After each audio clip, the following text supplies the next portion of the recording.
Found this journal in an old storage locker I had taken possession of. It's dated in the summer of 1985, and the pages are curled, smelling faintly of popcorn. As for the contents, well, go ahead, start reading. June 1. Infiltrating Fantasia's dreamscape circus was easier than I thought it was going to be. All I did was walk up to the ringmaster and he called me Petey, scolded me for showing up a day late, handed me a uniform and told me to start mucking the animal cages. Whoever this Petey was, I'll apologise at a later time for taking his job. I can just say I was confused since my real name is close enough to Petey. This has to be where Janice Myers ended up. The circus was in town the weekend she disappeared, and the friend of hers I interviewed said she had decided to go back on a Saturday night. Her parents did admit there was an argument that night about their daughter's grades, but insisted that Janice would never have run away of her own free will. But then again, 15-year-olds aren't known for their soundest decisions. Most circuses have fallen into my line of investigation are closed communities. Any outside questioning is shut off. I'll have to spend a few days assuring these people I'm just like any of them. I just have to last long enough to determine if any of these people are Janice. June 5. This is the easiest investigation I've ever had to conduct. Not only have the circus people been more than welcoming, I think I've figured out which one of the clowns is Janice. Running away with the circus was a childhood dream of mine, and it seems she's one of the people who pursued that dream. She says her name is Jenny, but her face shape is similar enough to Janice's.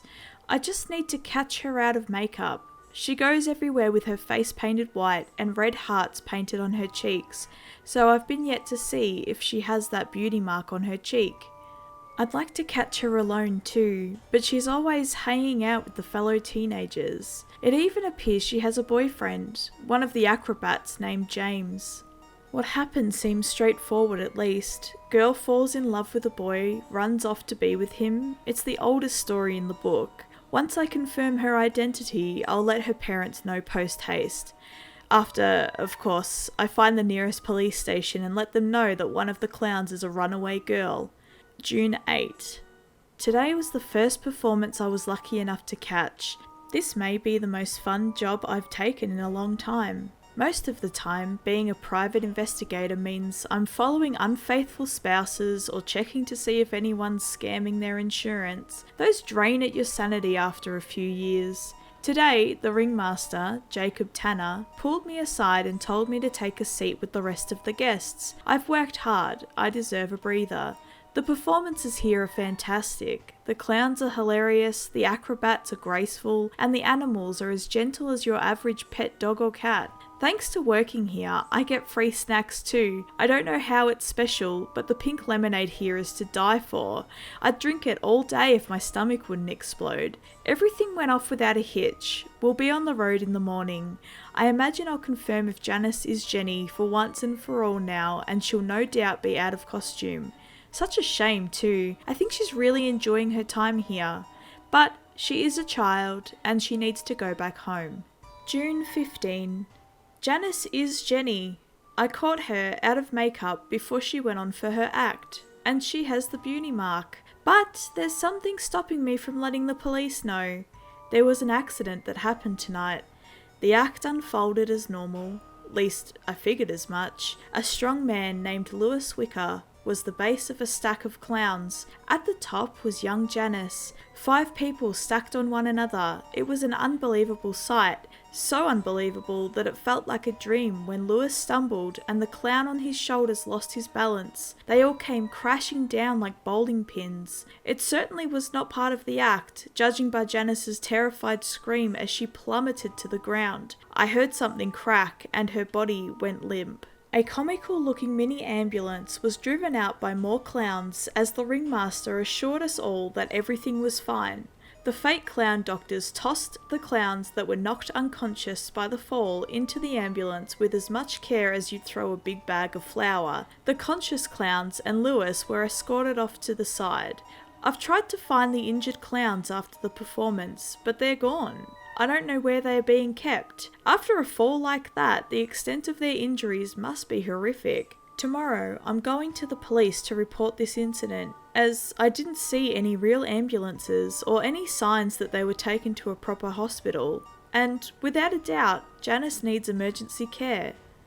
June 16. Now I'm just confused. Janice is fine. Somehow, completely, totally fine. As are the rest of the clowns, and Lewis. I saw her this morning at breakfast, just as energetic and happy as ever. She and James were sharing a plate of muffins and a bag of cotton candy. Yes, for breakfast. Teenagers, what can you do? I'm not any better. I'm having pink lemonade with every meal. Between them, too. I may have to ask for the recipe. It's genuinely the best lemonade I've ever had. I did manage to question Janice about the fall, and she brushed it off, saying that the clowns here have taken worse falls and bounced back even quicker. She mostly felt bad for Lewis. She confided as he blamed himself. Something's not right here. I'm going to stick around for a bit longer, as Janice is in perfectly good health and in no immediate danger. James seems like a solid boy, as does the other friends she's picked up while she's been here. We're pulling into another town tonight. June 18. We're leaving tonight. We're not spending the whole week here. I've gotten quite used to the schedule already, especially because my job's quite easy now that my muscles have adapted to the labour. So, last night when I was roused and ordered to get the animals ready for travel, I was more than a little confused. I managed to hitch a ride with James, Janice, and a juggler named Charlie. I grabbed a seat in the front of the cab of their truck with Janice and Charlie. James was in the back seat with a girl I'd never seen before. Teenager, not much older than Janice, with a blanket over her shoulders and face puffy and red with tears. I think she's another runaway. James was very gentle with her, giving her water and pink lemonade to drink while stroking her hair. I've never met such a sensitive teenage boy. I can see why Janice is so taken with him. Speaking of which, she's not exactly happy with this new development. Young love, truly so fickle. This might work out though. If Janice just wants to leave, then I'll simply reveal my identity and take her home to her parents. It's not like they can hold us here. June 19. The kids spent their time coming up with a new name for the girl in the truck. Whatever her name was previously, she doesn't want anything to do with it anymore. I don't know much about her backstory, only that she was in a bad place and needed to get out. After many ideas and more than a little bickering, James suggested the name Dixie, and that's the name she's going with.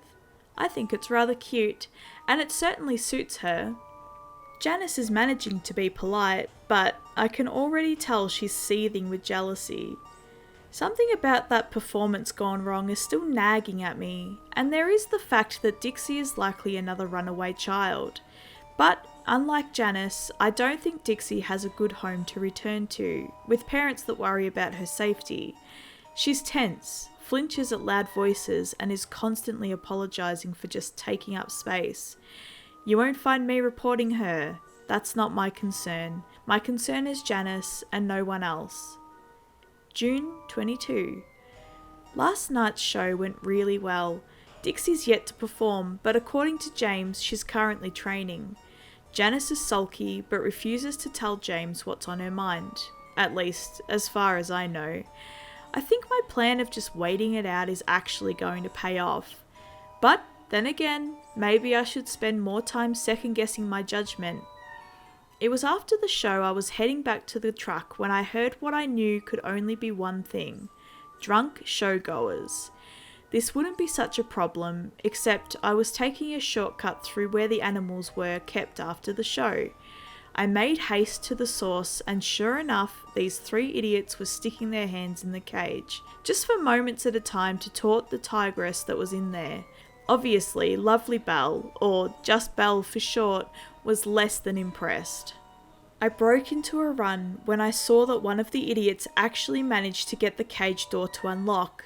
It swung open, and Belle trotted out, her ears pressed flat against her head as she growled. I expected one of the idiots to become mincemeat as I saw her raise her paw. Only Charlie seemingly appeared out of nowhere and body slammed her target out of the way, saving him from his deserved fate of being a cat toy. The tiger raked its claws down Charlie's back and he screeched before he tumbled to the ground, huddling into a little ball. His yellow clown suit was soaked in blood by the time I got there. The idiots bolted, screaming their heads off, while Belle flopped down on the ground and licked clean her claws. In the dark, it was nearly impossible to see how bad the wounds were, and before I could get him into the light, the fellow circus people flooded around Charlie. Someone threw a blanket on him, and the Wicker brothers gathered him up and carried him into a trailer. Of course, I told someone to call an ambulance, and I was assured that he'd be given proper medical care. This morning though, Charlie's back to, well, being Charlie. Little bastard put a tack on my seat and I didn't notice it until I'd sat my full weight on it. He's acting like nothing happened last night and assured me that it looked far worse than it was. He even demonstrated by taking off his shirt and gesturing to his back, which only had a few bandages on it.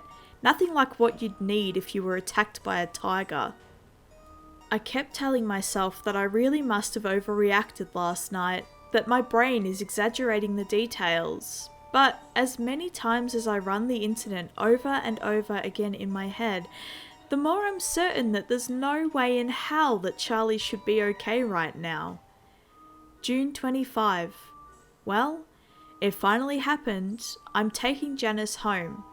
I was talking with the clearly sullen girl, being as subtle as I could about her going home, when Dixie emerged from a tent. I'd not seen her since she was given her new name. I was starting to wonder where the girl had gotten off to, and here she was. She had pinned her hair up into twin pigtails, and although her clown makeup made her look like she was crying, she was clearly grinning from ear to ear. Dixie had become a clown, and I think that is the life that will suit her the best.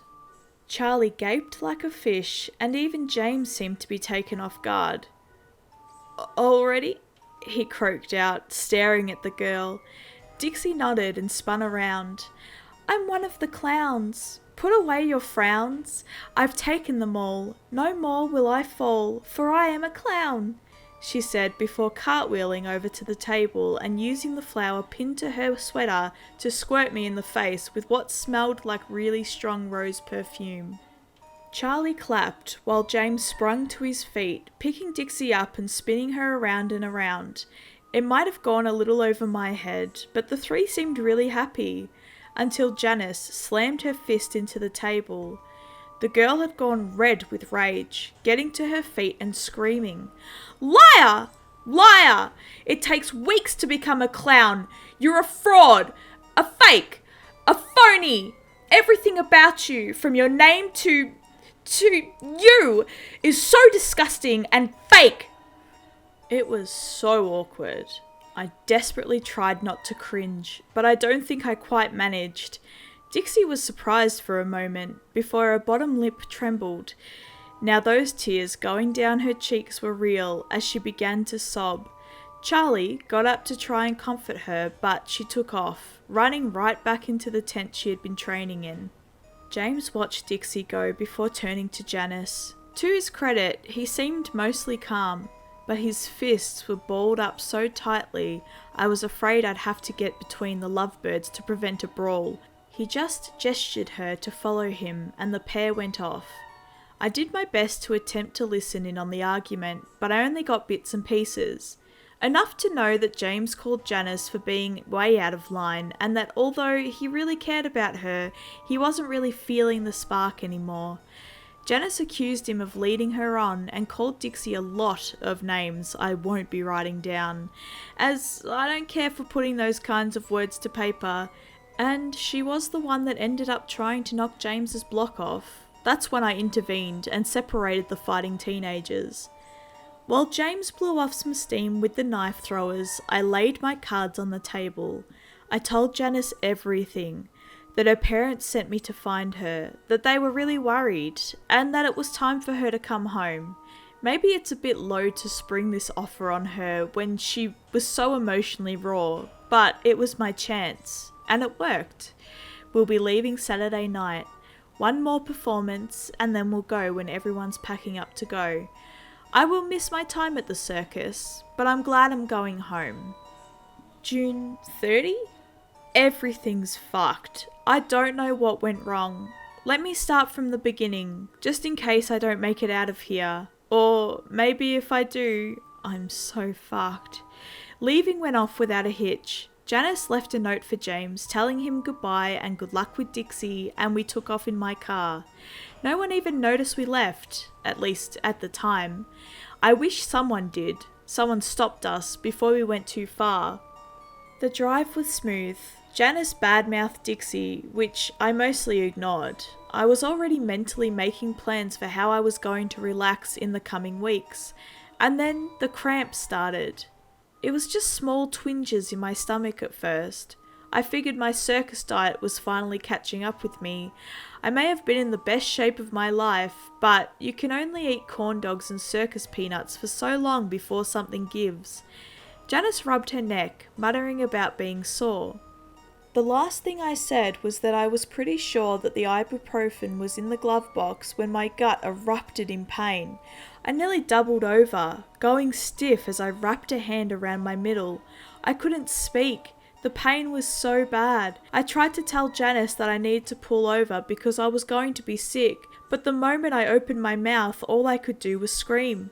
I looked up to see Janice's face had gone white.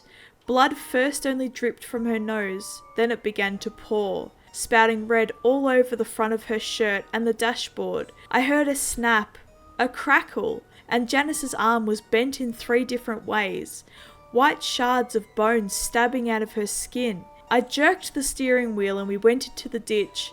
I banged my head off the dash, but at least we had stopped. I bit my tongue and tried to unbuckle myself, but the damn buckle locked, so I was just struggling uselessly while Janice's body continued to break. She cried, slumping against the car door as I heard more snaps and pops. Her leg twisted the wrong way around. The way she'd flinch made me think of when I saw someone trying to nurse broken ribs. Any twitch or movement looked agonizing. Janice looked at me one last time. "Help me?" Her neck abruptly snapped to the side, her eyes rolled back, and just like that, Janice Myers was dead. I finally got loose from the goddamn seatbelt and threw open the car door, stumbling out as it felt like something was trying to rip its way out of my gut. I collapsed on my hands and knees, the world spinning around me before I heard an audible gurgle from my stomach. I vomited all over the ground beneath me before I collapsed. The world spun circles around me, round and round like a carousel, and all I could really remember before it all went black was that my vomit was bright pink and smelled of lemonade. I woke up here. I don't know where I am. The cement walls hang with circus posters from years past, stretching back to the 1920s. The lights are sometimes on. They are usually off. I'm hurrying my writing because I don't know when they'll turn off again. Curtains hang from the ceiling, dirty, old, and I swear they change positions whenever the lights come back on. I don't know, I can't be sure. They beat me. Charlie, James. For being teenagers, they're much stronger than they look. James was the instigator. Charlie mostly just shoved me back whenever I tried to make for the door. I think James was supposed to use this paddle the entire time, but he dropped it in favour of his fists, and he didn't hold back. The lights went on and off, on and off. I must have lost unconsciousness by the time they left. I can't find the door anymore. I don't know if it was even there to begin with. What did I get into?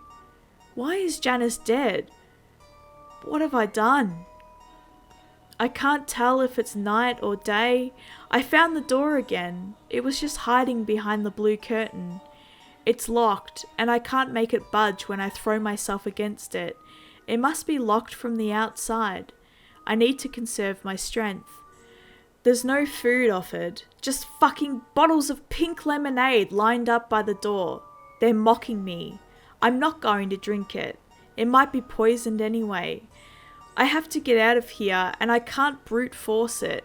I have to wait until the door opens again. Throat so dry. No one's come through the door. They've left me to die down here, haven't they? Because of the car accident. That's had to be what happened. A body doesn't crumple. I must have swerved to avoid something and crashed the car. I'm sorry, James. If you read this after I die, I'm so sorry. I didn't mean to hurt Janice. I swear. You may have not been in love with Janice, but I know she meant a lot to you. I'm sorry to you too, Charlie. Please, let me out of here. The lemonade's so refreshing. I had to drink it. It's so hot in here. There's no ventilation. I need to keep writing. I don't know why they didn't take my journal, but it might be my only way to stay sane. I can't remember the accident still. I can't tell if there was one, or if really something else did happen in that car. All I recall is Janice's body looking like a train wreck. They have to come in sooner or later. That's when I can escape. No escape. They made the door go away again. It was James, and Jacob Tanner, and someone else. A magician, maybe? The door disappeared. They were there, and they began my training. Jacob said they need someone to take Janice's place. They are down a clown now, and since it was my fault because I took her too far from the circus, they want me to become a clown. No shit, I told them no. I'm not going to be a fucking clown. I'm a detective. I told them that. Which, in response, James put a stupid hat on my head and declared me a clown detective before laughing like he had told the best joke in the world. This training is just an excuse to torture me. They hand me balls to juggle. Whenever I refused to juggle or dropped them, I'd get cuffed in the back of the head or whacked with a paddle. The last time I dropped to the ground, I closed my eyes for just a second before I woke back up and everyone was gone. I keep checking behind every curtain. I can't find the door. All four walls are blank. I don't know how, but they made the door go away. They left me a bag of popcorn too. It's stale as fuck, but I need to eat something. I keep begging for their forgiveness. I've stopped fighting back. I just want to go home. I won't tell a soul. No one would believe me anyway. They just handed me a knife and tell me if I don't hit the bullseye this time, they're going to break my fingers. Am I really alone in here? Sometimes I think the curtains are hiding someone. I keep sweeping them out of the way, but there's no one there when I do it. Maybe it's like the door that keeps disappearing. When I'm trained, I see them talk to this person sometimes. They turn their head and ask something. I can't ever really hear it, but they call this person the ringmaster. Even Jacob calls him the ringmaster. I flipped back to check my memory. James is the ringmaster. Or maybe he isn't. I don't know anymore. My brain is swimming. They keep calling me Petey. My name is Paul. I'm Paul. Not Petey. Or maybe not Paul anymore. Maybe not. The ringmaster has always been here. Behind the only curtain that's never torn, she's watching me. I can't see her except for her silhouette, where she lounges to overlook my training. I'm too scared to move it, now that I see this room for what it really is. I'm in a tent. I'm in a circus tent, and my face is smeared with white paint that I don't think I put on. I'm not sure. I didn't put in my journal that I put it on. I definitely didn't keep this stupid detective hat on. I'm now back in the cement room, but it only looks like that. I know the truth. I need to pull back her curtain. Dixie came to visit me. She's such a sweet girl. She yelled at James and told him to be nice to me. She cradled my head and soothed me while I cried in her arms. I told her I wanted to go home, that my name isn't Petey, and it won't be Petey, and that I won't be a clown detective. She told me a story of a girl who no one loved, that no one saw as a girl, but as a thing, an embarrassment, an inconvenience, and how she had climbed to the tippy top of a tall building, all to end her life when she saw the circus lights. She figured why not spend the last few hours she had on Earth at a place that was truly happy? She told me that the circus wanted her, and it wants me too. It's always wanted me. It's why it let me in. Nothing was accidental. Dixie left me with a cup of pink lemonade and a Spam sandwich with the crusts cut off. The nostalgic taste made me cry. The curtain needs to go. I need to know why the circus wants me.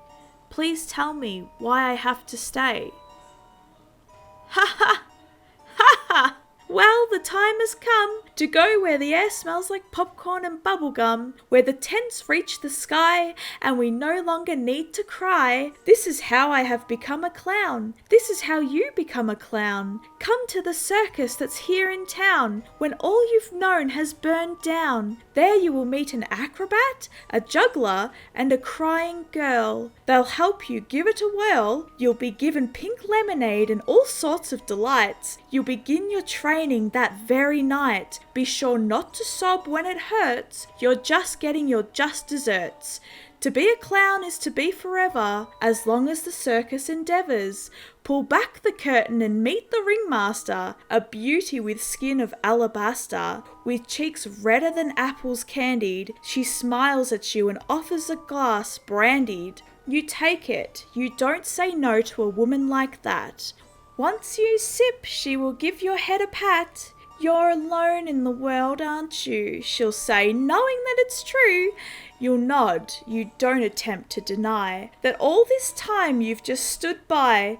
This world has not been kind to those who don't fit into average humankind. You've always been one of us, she told me. That girl who died was too carefree. She never understood what it meant to be a clown, how you should build up, not cut down, that in this circus you'll never feel harm, that here you're always meant to charm. But once you leave, you will be pained. From that you cannot be unchained. Sad that Janice had to die, but come now, you have had your cry. It's time for you to smile. You have finally passed your trial. It's time to become a clown. To your knees and bow down. You are now one of mine. In fact, you have become one of my bloodline. I knelt before my ringmaster, taking her hand.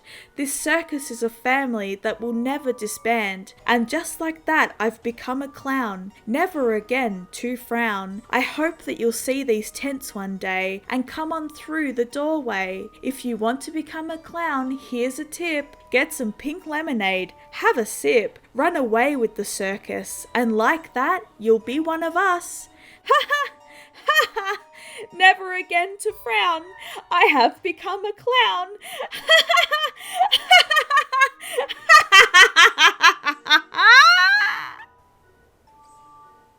Why, hello there, guys, ghouls, and girls.